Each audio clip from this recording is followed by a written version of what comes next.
El siguiente relato se llama El violín de la bruja. En 1923 había un pequeño pueblo, con un poco más de 130 habitantes, entre ellos una anciana de extraña actitud y misteriosa personalidad, reservada, con una cabellera blanca. Gracias a eso se ganó el apodo de la bruja. No se sabía nada de ella, decían que fue una de las primeras en habitar el pueblo. Su casa era la más lejana, ubicada en las afueras del pueblo junto a un río. Las personas esparcían rumores acerca de ella, pero lo único que se sabía era que tocaba el violín a las 9 de la noche todos los días. Siempre se escuchaba esa melodía melancólica que ponía los vellos de punta a los habitantes. Las madres jamás dejaban a sus hijos jugar cerca de su casa, ni los jóvenes iban a verla, y cada vez que la mujer tocaba el violín, todos entraban a dormir. Era algo así como una costumbre. Incluso sus padres decían que debían dormir a esa hora o la bruja se los comería. Una noche, antes de las 8 de la tarde, se escucharon gritos desgarradores. Resultaba que la casa de la bruja estaba en llamas. Creían que era una vela que cayó al suelo.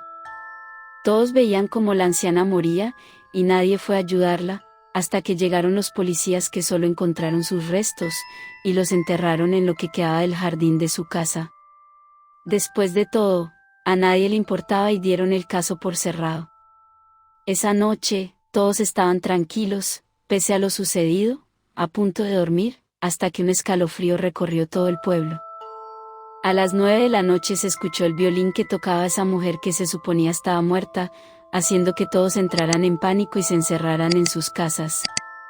Los habitantes pensaban que la bruja había vuelto para atormentarlos todos. Cuando el violín no sonaba, uno de los niños desaparecía. El primero fue el hijo del herrero. A la mañana siguiente se encontró el cuerpo del niño, a quien le faltaban los brazos y la cabeza.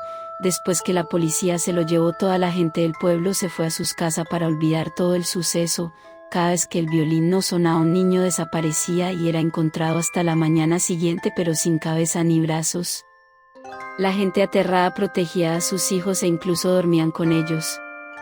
Fueron tantas las desapariciones que un mes después ya no había niños, a excepción de uno, yo, el más joven.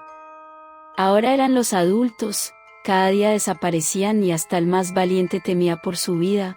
Una tarde los que quedábamos del pueblo nos reunimos y fuimos a la casa de la bruja, para trasladar los restos a otro lugar, pero el violín empezó a sonar, y un espectro apareció frente a todos, tocando el violín. Yo no soy una bruja. Ustedes me convirtieron en esto, y ahora soy lo que ustedes decían. ¿Quieren a sus hijos y familiares? Pues tómenlos. Entonces abrió la boca haciendo que salieran volando los restos, las ropas y la sangre. Días después, le confesé a mi madre que fui yo quien mató a la bruja. Le conté cómo sucedió. Esa noche fui con un par de chicos que iban a ver la cabaña desde adentro y decidí acompañarlos. Al llegar vimos en la cabaña una olla con caldo que estaba haciendo. Encima vimos el violín sin su estuche.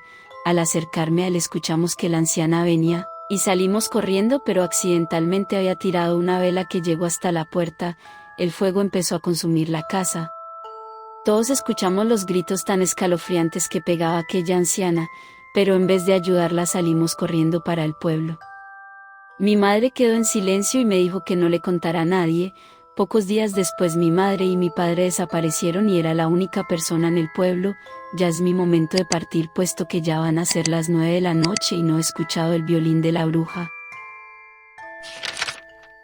El siguiente relato se llama Lo que no te cuentan de los violines. Siempre me ha gustado el sonido de la calle, de la lluvia golpeando el cristal de mi balcón, incluso a veces, el sonido del silencio. Quizá por esto me cueste tan poco tocar el violín, quizá por ello disfrute haciéndolo. No he llegado a tocar ante 1000 personas y sentir el sabor del calor del público, que eso lo pueden decir pocas. Pero verán, siempre he tocado con el mismo violín, si no me sentiría incómoda. Hasta que un día este se rompió debido a mi hermano Steel y sus manos de oro. Mis padres no dudaron en comprarme otro y me llevaron aquel viernes a mi tienda favorita de instrumentos. Una vez allí, el hombre que dirigía el local me empezó a enseñar modelos, uno tras otro, y ninguno me pareció suficiente. Entonces observé desde el escaparate, semejante a un reliquiario de antigüedades, un violín del color de un día gris, las cuerdas de un tono neutro y un par de marcas negras con forma de flecha a ambos lados. No sabes lo que sentí entonces, no entendiendo el poder de ese instrumento sobre mí. Por eso no podréis ni imaginar por qué corrí hacia la otra calle como si corriera detrás de mi alma. Mi alma. Mis padres llegaron a la tienda en la que estaba y no hicieron pregunta alguna, tan solo me miraron con desaprobación, mientras que la anciana dueña de la tienda no era capaz de mirarme directamente a los ojos. Más tarde llegó el sábado, en el que haría una especie de concierto en el instituto. Allí fue donde probé mi nuevo instrumento, y empecé a tocar. Entonces pasó, mientras que yo yacía en una especie de trance, y sin darme cuenta y sin sentir lo que estaba haciendo, toqué una nueva melodía que nunca había oído ni era de mi invención. Se trataba de una melodía un tanto psicótica, una melodía que incitaría a muchos demonios a abandonar el infierno para visitarme. Y mientras que la tocaba sentí la adrenalina que desprendían esas notas, y cuando terminé supe que jamás volvería a coger ese violín. Sin embargo, no fue así. Me lo llevé conmigo por aquella sensación de poder que sentía con él entre mis manos.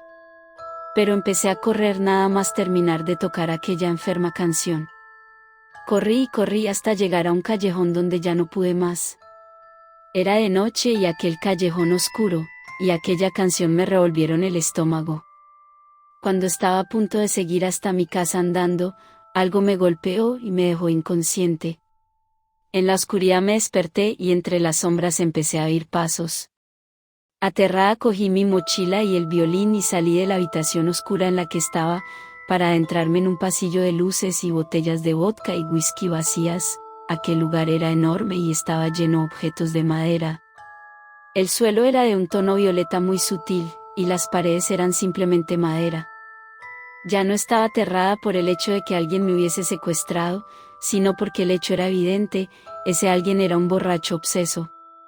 Entonces noté calor en la nuca, y empecé a oler algo entre sangre, alcohol y menta. Me giré y chillé con una mezcla de profundo terror, asco y en el fondo compasión, y nada más chillar me apresuré a esconderme. El hombre que estaba detrás de mí parecía tener unos 30 años, pero sus rasgos decían que no era así. Pese a las enormes ojeras, tan solo debería de tener un par de años más que yo. Sus ojos eran del color de sus labios tan rojos como la sangre de la que estaba manchada su camiseta y pantalones. Vestía con un traje morado que apenas parecía un traje, pues la corbata estaba mal puesta, la camiseta entreabierta y cerrada, entre roja y blanca. Entonces dejé de mirarle, estaba temblando, no sabía qué hacer. Allí no había cobertura y ninguna puerta a la vista. Y vi donde estaba escondida, al lado del cuerpo de un hombre de espaldas que estaba tan muerto como ensangrentado. Él también llevaba un traje morado.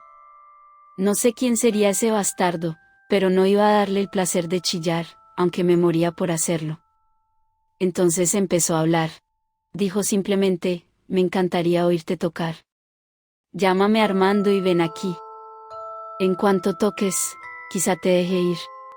Yo, que seguía intentando no gritar por el cadáver que estaba a mi lado, salí a la vista sin otra cosa que poder hacer, y allí, a unos 3 metros de él empecé a tocar. Otra nueva melodía salió de él, pero esta sonaba una noche fría de invierno en la calle. Las lágrimas caían por mis mejillas y no sabía qué haría cuando parara. Estuve tocando durante todo el tiempo que pude para evitar mi muerte. Y no sé cómo, el violín me dijo que parase de tocar. En cuanto paré, el hombre aplaudió lentamente, y dijo con voz cansada, tú me has hecho volver. Lárgate y no vuelvas a tocar el violín, al menos no ese violín. Si lo haces, no tendremos más remedio que volvernos a ver, y no tendrás tanta suerte. Entonces toda la habitación se desvaneció. El hombre se desvaneció. Y cuando estaba a punto de volver a correr, pero esta vez hacia un manicomio, me di cuenta de que el violín aún estaba caliente, y de que el cadáver era aquel hombre que se hacía llamar Armando. No he vuelto a tocar el violín ni ningún otro violín. Y ese violín está en alguna tienda de empeño. Quien toque ese violín morirá, y estoy segura de que esa no seré yo. Tengan cuidado violinistas, quizás su alma también se quede amarrada a su violín.